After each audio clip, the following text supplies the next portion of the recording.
طهر قلبك، صل رحمك، صل من هجرت، ولا تقول هو المخطي، أنت مخطي، لأنك مهما بلغت جريمة ابن عمك وأخوك وغيره يبقى أنك مخطي. إذا تجاوزت 3 أيام ما سلمت عليه لك حق، خذه في المحكمة، لكن يبقى أخوة الإسلام أعظم من حقك الذي بينك وبينه. قال الحبيب: لا يحل لمسلم أن يهجر أخاه فوق 3. هي 3 أيام بعدها تغلق الأبواب. لا تقول لي أنا طويل مطوع ولا مبتر ولا شايب ولا صغير. هي الأعمال ما ترفع إلا للقلوب الطاهرة المخمومة. قال الحبيب: أفضل الناس مخموم القلب طهور صدوق اللسان. مخموم القلب اللي ما في قلبه أي غل على مؤمن، يقول هو اللي يخطأ، هو اللي فعل، ولو كان. اسمع، عرض محمد بن عبد الله قذف بأبي هو وأمي، ورضي الله عن أمي وأمك عائشة، ومع ذلك قال الله عن قاذفها: وليعفوا وليصفحوا.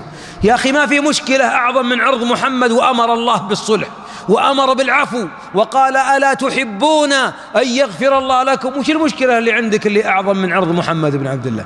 ألا حياء من الله. أحبابي، جعلكم في الجنة، الله يبلغكم الجنة ورياض الجنة وشهر الجنة. يا أخوان، الصيام صيام قلب، ما هو بصيام بطن.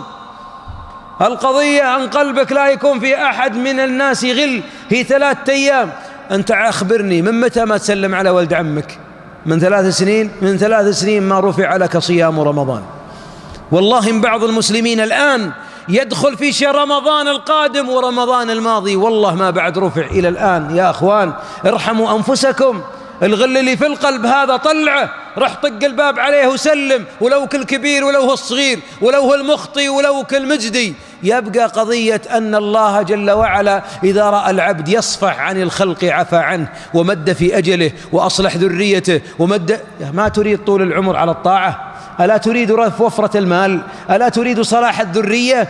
بل إن بعضنا يقطع الرحم والله قد وحكم على القاطع أن يقطعه، بل حكم على القاطع أن يلعنه. أعوذ بالله.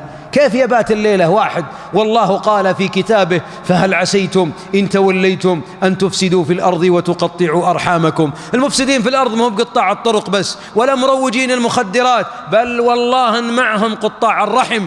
لأن الله في القرآن ما لعن قطاع الطرق وما لعن السراق اللي يسرقون، ما لعنهم مع أنها تقطع يديهم، لكن لعن قاطع الرحم في القرآن، لعنه. فقال: فهل عسيتم إن توليتم أن تفسدوا في الأرض وتقطعوا أرحامكم أولئك الذين لعنهم الله. أجارني الله وإياكم من